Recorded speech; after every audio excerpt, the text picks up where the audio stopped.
T'as sûrement dû voir passer la vidéo du joueur de Chelsea, Enzo Fernandez. Il fait un live Instagram après la victoire en Copa América de l'Argentine, et tu vois tous les joueurs en train de chanter des propos négrophobes.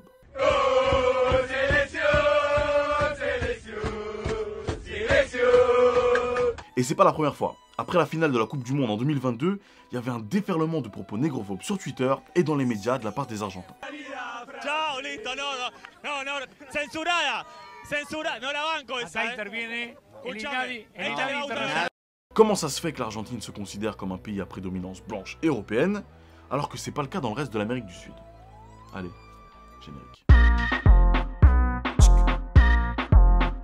Alors, il faut savoir qu'il y a une communauté noire, ou du moins d'ascendance noire en Argentine, qui s'est métissée au fil des générations. Elle représenterait actuellement entre 3 et 5% de la population, soit environ 1,5 à 1,8 million de personnes.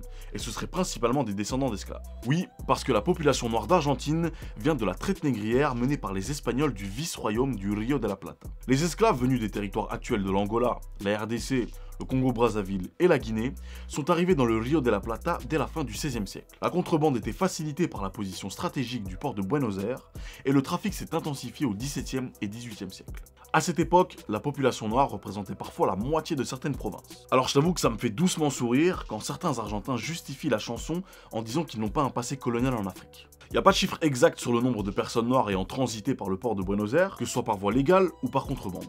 On sait par contre que la ville était clairement un point d'entrée majeur avec Montevideo en Uruguay, Valparaiso au Chili et Rio de Janeiro au Brésil. En 1810, l'année de la révolution de mai, le début du processus d'indépendance de l'Argentine, il y a un recensement qui dit que Buenos Aires comptait à cette époque 30% de population noire. Alors pour qu'elle diminue, il y a plusieurs choses qui sont arrivées. Et parmi elles, il y a la guerre du Paraguay, une guerre où beaucoup de personnes noires ont été enrôlées. Il y a aussi une épidémie de la fièvre jaune, une immigration importante vers l'Uruguay, qui était un endroit plus favorable pour les personnes noires, et aussi et surtout l'immigration massive d'Europe entre 1850 et 1950, qui a contribué à la quasi-disparition de la communauté noire. Les travaux de la docteure en langue et littérature étrangère, Ewa Grotowska-Delin, nous apprennent que l'élite blanche argentine a décidé qu'il ne fallait pas de noirs dans celle-ci. Et ils ont donc poussé les métis les plus clairs à se marier à des blancs, pour qu'au fil des générations, la mélanine disparaisse. Il y a également eu un travail d'occultation des héros noirs de l'histoire argentine. Et même s'il y a un travail pour les réintégrer dans l'histoire, ils vivent toujours des discriminations, que ce soit pour l'accès à l'emploi ou au logement. Et sinon l'ironie du sort, au-delà du fait que le racisme soit injustifiable, on a appris que Diego Maradona, la légende argentine du football, avait un ancêtre esclave. Alors, ça donne toujours envie de chanter des chansons racistes dans le car? Imbécile! Voilà, j'espère que t'as appris quelque chose. N'hésite pas à réagir en commentaire, respect et bienveillance, tu connais. Et surtout, n'oublie pas qu'au milieu de toute difficulté se trouve cachée une opportunité. À la prochaine.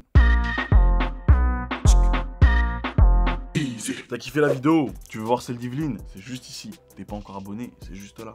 Allez, t'attends quoi?